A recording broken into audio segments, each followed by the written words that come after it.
Hi, I've got laryngitis, so if my voiceover sounds a bit rocky at times, it's because my throat hurts and my voice is very tired from work, but here we are. Enjoy the Pokemon challenge, people.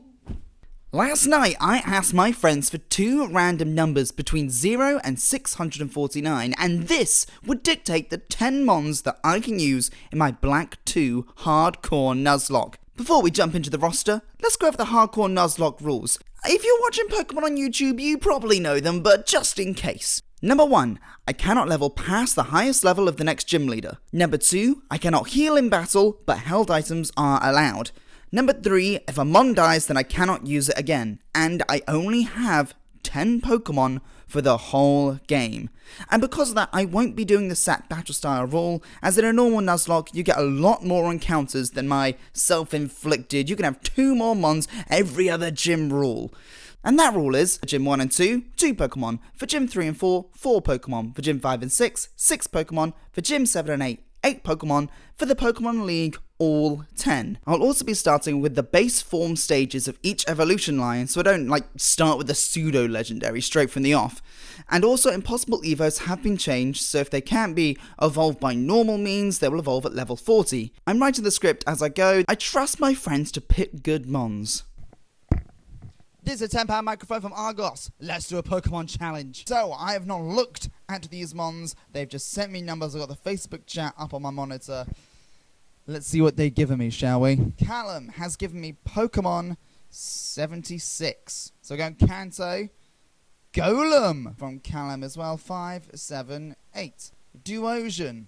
Okay. Chell has given me Pokemon 3, 4, 5. Lily. Wow, that's hot trash. 5, 4, 3. Venipede. Okay, the Venipede line. I can roll with that. I can steamroll with that. Naja has given me Pokemon 10. Pokemon 10 is not showing up on Google search. Nice. I have a horrible feeling it's either Weedle or Caterpie. It's Caterpie. I don't even get Poison Sting to poison. She's also given me number 246. Okay, we got Larvitar. We got the Tyranitar line, baby. Yes. Slee has given me number 258. Mudkip, my baby boy. And the second one from Slee is number 17. Oh, it's gonna be a bad Kantomon. It's the Pidgeot line. It's Pidgeotto, number 17. The girlfriend. The girlfriend has given me Pokemon 3. We all know that's Venusaur, baby. No, not the Pokemon 3 movie, which slapped. But Pokemon... it's just the film. I don't want the film. Oh, Generation 3? No. Tell me... Tell me it's Venusaur. Just tell me I'm right. Don't make me look silly now, please. Venusaur is the Venusaur line. Okay, and then number 177. Naughty. Hannah, why did you do this to me? Whilst this is a decent roster of Pokemon, I'm actually going to be spinning a wheel to choose which Pokemon I can add to the team, so it'll be completely random. And the first 2 mons that I can use for Gym 1 and 2 are...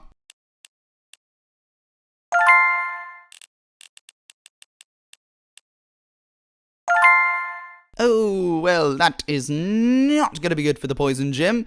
Well, let's get to it. Using the Universal Pokemon Randomizer, I swap Snivy for Caterpie so that our rival picks Tepig, which evolves into Emboar, arguably the hardest for our future team to battle. We actually lose the first rival battle, and I always thought that they were programmed to throw the fight.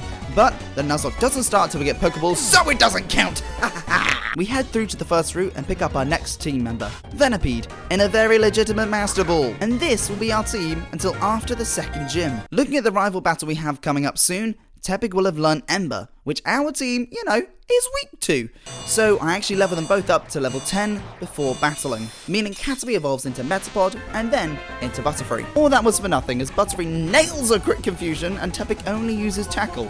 I guess we're on to the first gym. Our max level for this gym leader is 13, which is perfect because at level 12, Butterfree learns all the powder moves.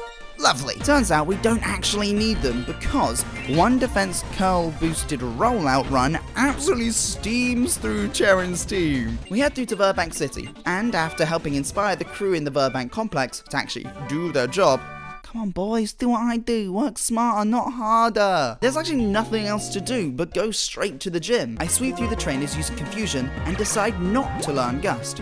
Whilst to be good for the next gym, I'm banking on spinning for some bug-type counters the next two team members, so I don't learn it. And now, with our level 18 team, it's time for the gym leader. I gave Butterfree a Petra Berry just in case of poison, but we avoid poison gas from coughing, taking it down with confusion. When Venipede comes out, I fear it using rollout, so I put it to sleep. And good thing too, because it was a speed tie. By the time Venipede wakes up, it's too late to build up rollout, so we claim our second badge. Now with 2 badges, it's time to spin the wheel! Number 3, and I know that's the Bulbasaur line. And number 17, which is Pidgeotto. Perfect for the next gym. I'm very happy with these spins. Literally ask me any other numbers from the roster, I would have had to Google it. I just know those 2. After we leave the stage, we get invited to PokeStar Studios. Arguably the most pointless addition to any Pokemon game.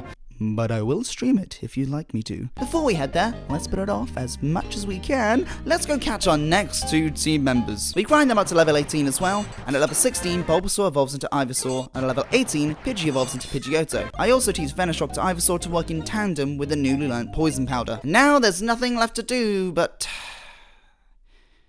PokeStar Studio. Yay, kill me. This is the whole clip sped up 9 minutes long. This is such a disregardable section of the Pokemon franchise as a whole. For the Team Plasma battle in the harbour, I lead with Venipede because it evolves at level 22 and the new level cap for us is 24, so we can get a Whirlipede before the 3rd gym. We battle the Grunt in Route 20 and head to Castelia City, where I know of 2 brilliant items that we can pick up for free. On the ground floor of the Battle Company, if you talk to this Ace Trainer, she'll actually give you an item dependent on the starter you choose. Now, it doesn't actually have to be your real starter choice, so you can manipulate it to whatever you need. Lovely. We say we chose Oshawott, and that gives us the Mystic Water for our future Mudkip. See, I'm thinking ahead. Big brain gamer. Why didn't we choose Snivy and get the Miracle Seed for Ivysaur? I'm glad you asked. If you go upstairs and talk to this scientist, he'll give you the Scope Lens, an item that boosts the chance of critical hits. At level 20, Ivysaur learns Razor Leaf, which also has a boosted chance to hit critical hits, which means we can double those up, and that's double crit boost chance, baby! Yeah, Roy!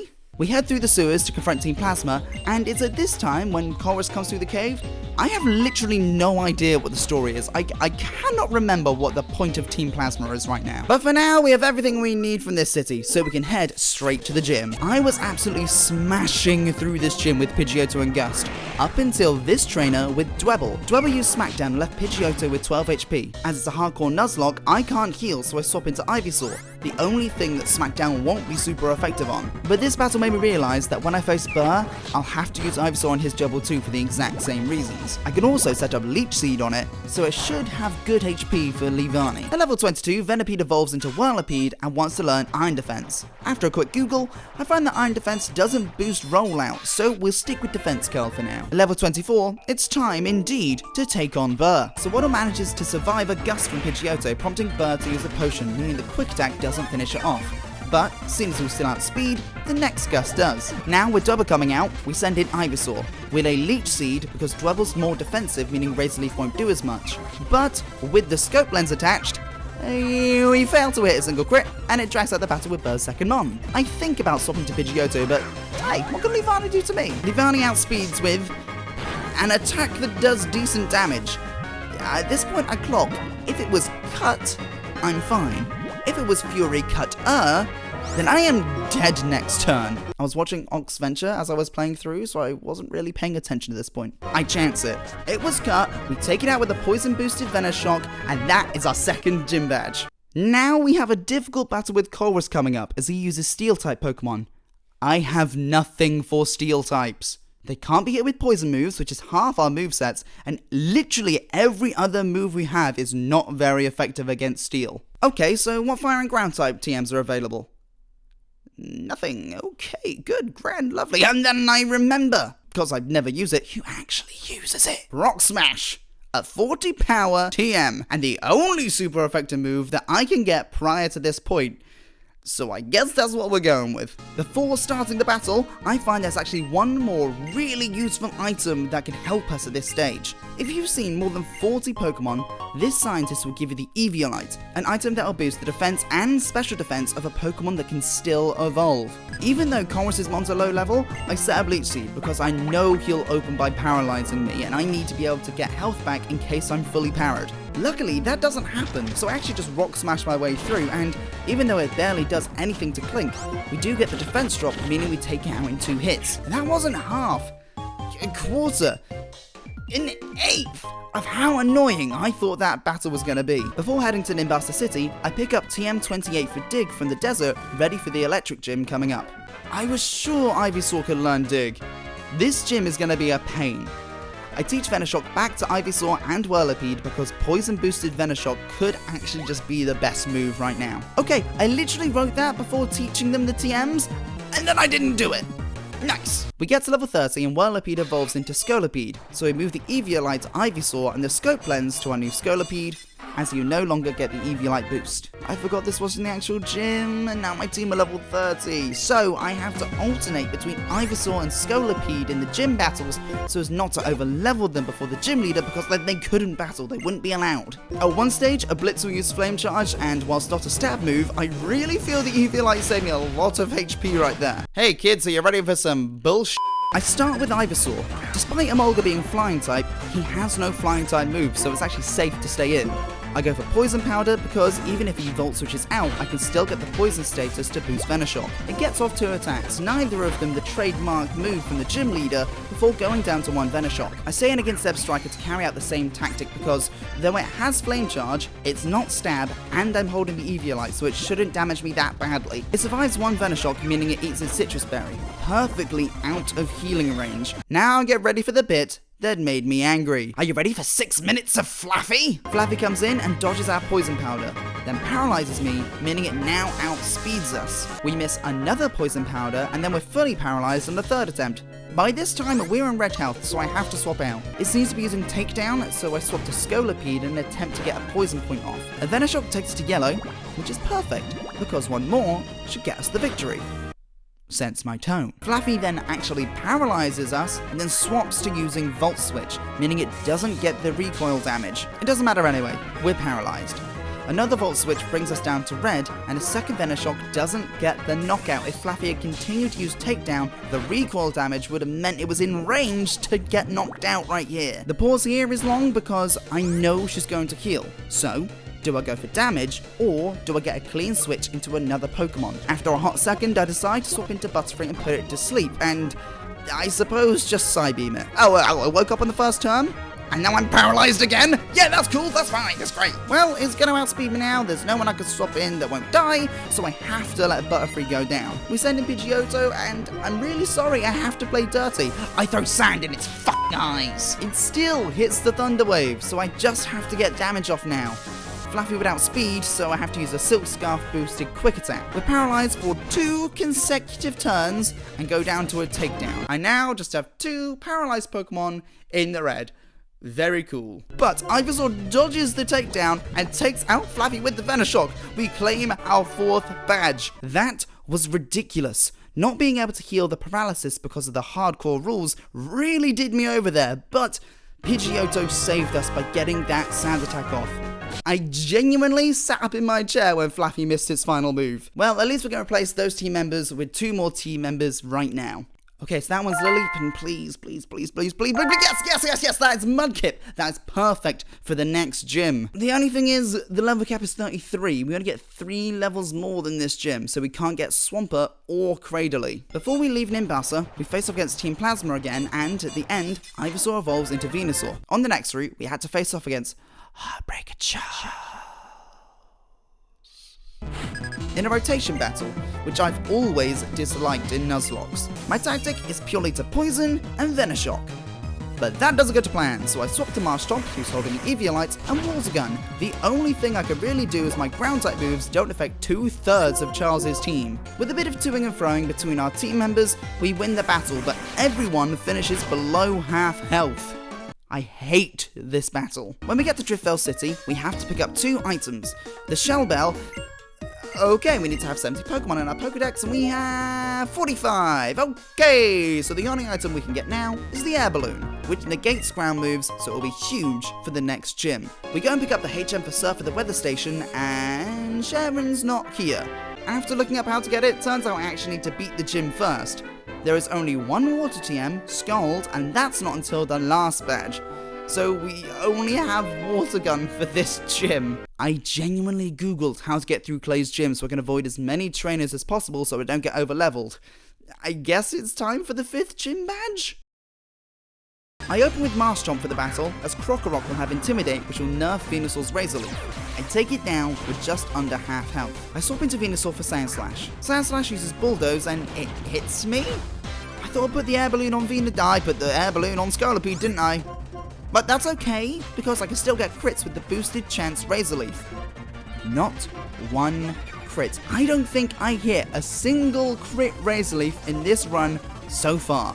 I mean, not just in the battles you've seen, but in trainer battles, in grinding, not one double boosted crit Razor Leaf. For the ace, we swap back into Marshtomp to make use of Water Gun. But of course, Excadrill gets a flinch with the Rock Slide. Why wouldn't he? We survive a slash, and at this point, I just need to get damage off to give the rest of the team a chance. Dig takes Excadrill into the red, and he eats a Citrus Berry to bring it back into yellow, meaning he shouldn't use a potion. I swap into Lily, and truly, I have no idea why. I know that neither that or Scolipede will outspeed Excadrill, and we don't go below half health from Rock Slide. Perfect. I can get off a Confuse Ray. That's a Metal Claw. And he gets the attack boost. This is over. Scolipede, despite getting off a defense curl, he outsped. Rock Slide takes it below half health, and the only move I have that will affect him is a not very effective Bug Bite.